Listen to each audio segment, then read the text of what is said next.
Vous allez bien. Aujourd'hui, nous allons voir comment utiliser le cache pour stocker les données récupérées à partir d'un serveur.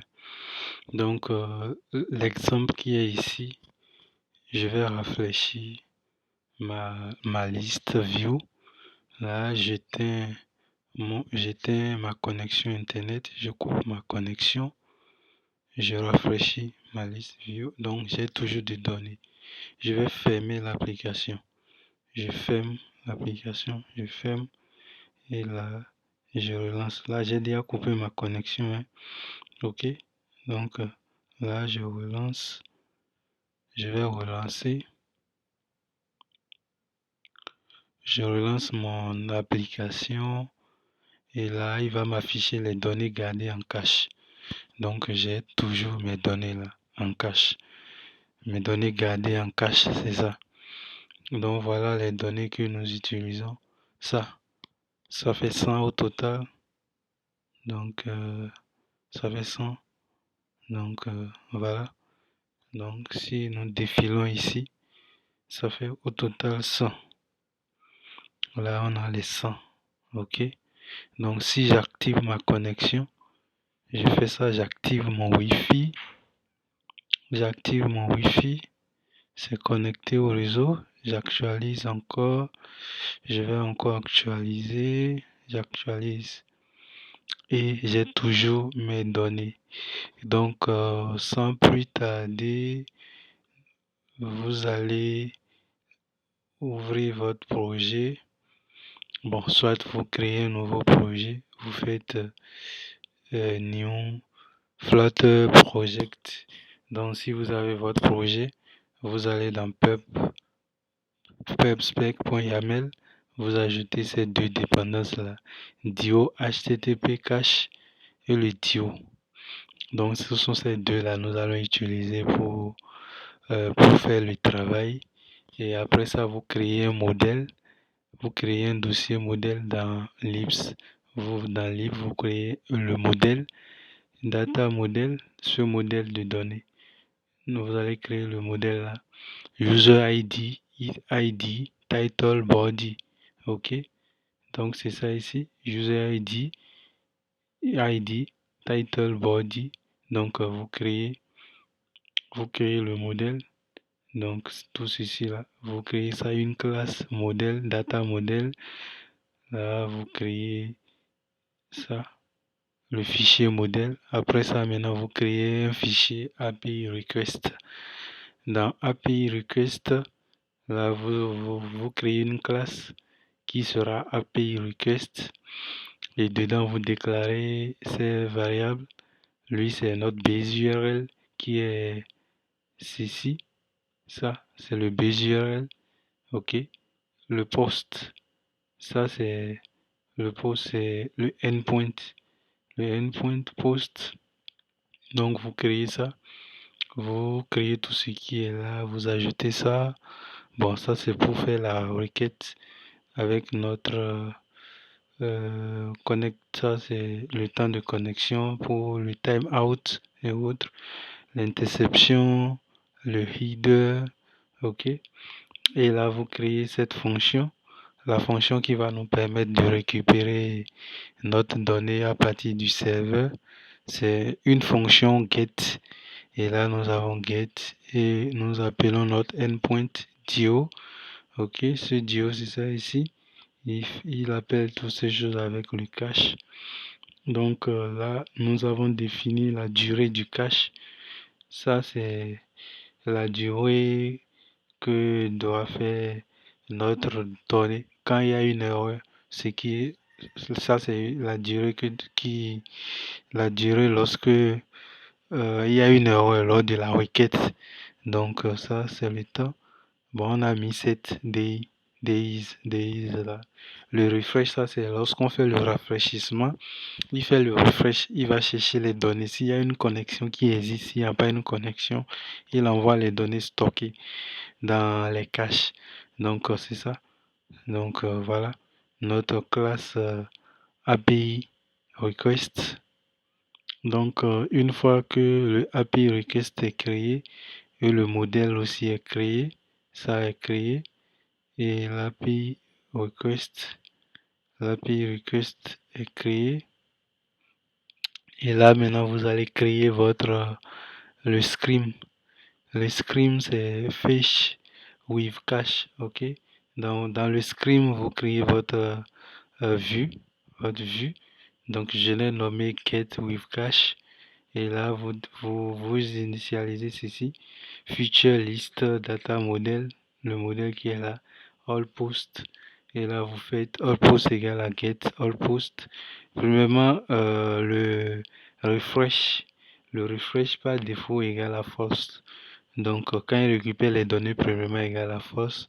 Donc là, vous créez votre fonction. La fonction de récupération get post. Donc, qui prend en paramètre le refresh. Et là, nous appelons notre fonction getPost.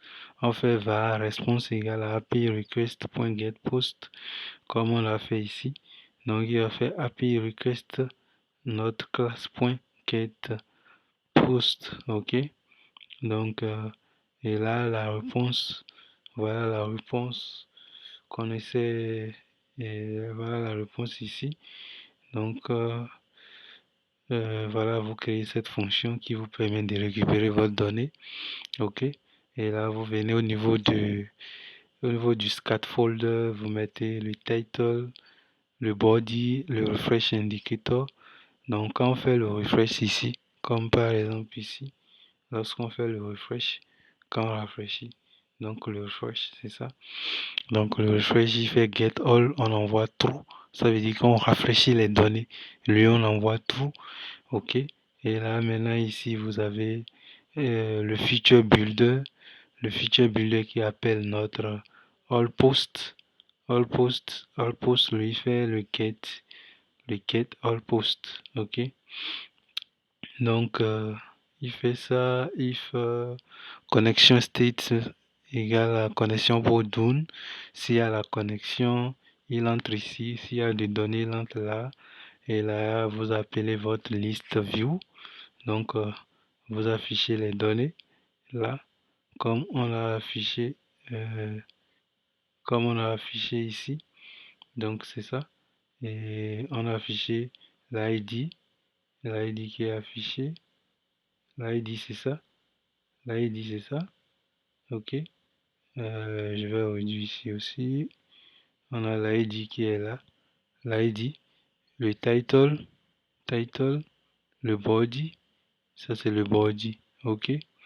Donc, voilà un peu. Donc, notre liste view. J'ai réduit ça le padding. Donc, si if is not empty, if is not empty, il affiche les données. If is empty, no data. If as data, il entre là. If il n'y a pas de data, int data. Donc, il affiche no data. Donc, premièrement, là, c'est le loader qui est là. Donc, voilà. Voilà un peu comment le truc est fait. Et là, si c'est bon, vous faites le build, vous buildez votre projet. Une fois que c'est buildé, il affiche, il récupère les données et il les stocke dans le cache. Donc là, on attend impatiemment. Donc pour faire shot, impatiemment, ça c'est votre view. Donc vous avez votre fonction qui est là.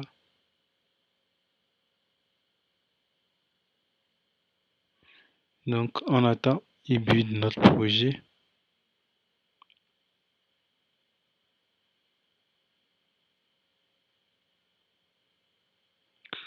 Donc il build et là il va nous afficher, il va récupérer nos données et les afficher là comme ça se doit. Est-ce que j'ai activé mon Wi-Fi? Ok, c'est activé. Bon, ça va prendre un tout petit temps. Ok, ça va prendre un petit temps avant d'afficher les données, de récupérer les données. Donc, on patiente un peu.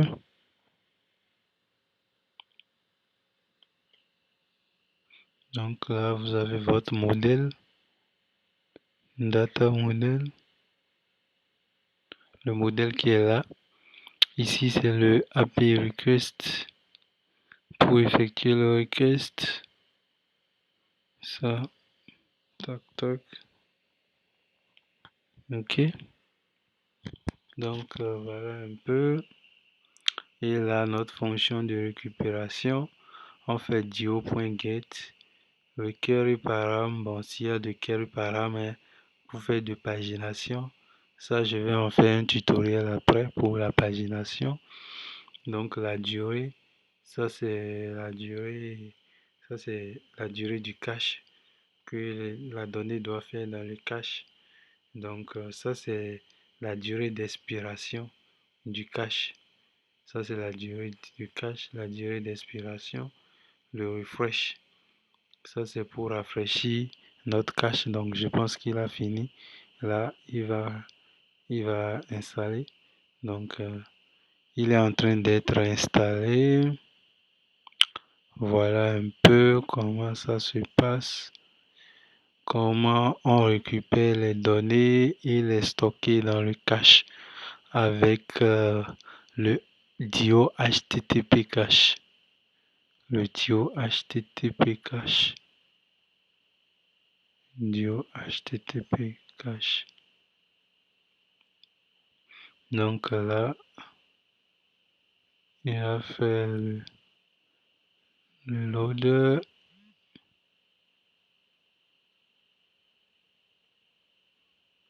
Ok. Il va faire le loader, if connection là, il fait le loader qui est ici. Là, il a récupéré nos données. Ok. Donc, il a récupéré ces données qui sont là. Il les a récupérées. Si je coupe ma connexion Internet, je coupe ma connexion. Et là, je fais ça. Je relance, je fais le reload, le hot reload. Et là, vous allez voir, la connexion est éteinte. Ma connexion est coupée. Ok. Donc, il va faire le auto reload et m'afficher les données du cache. Parce que ces données sont gardées dans le cache. Donc, il fait ça. Et là, il m'affiche le cache. Donc, voilà un peu. N'hésitez pas à vous abonner, liker, partager, commenter. Ciao.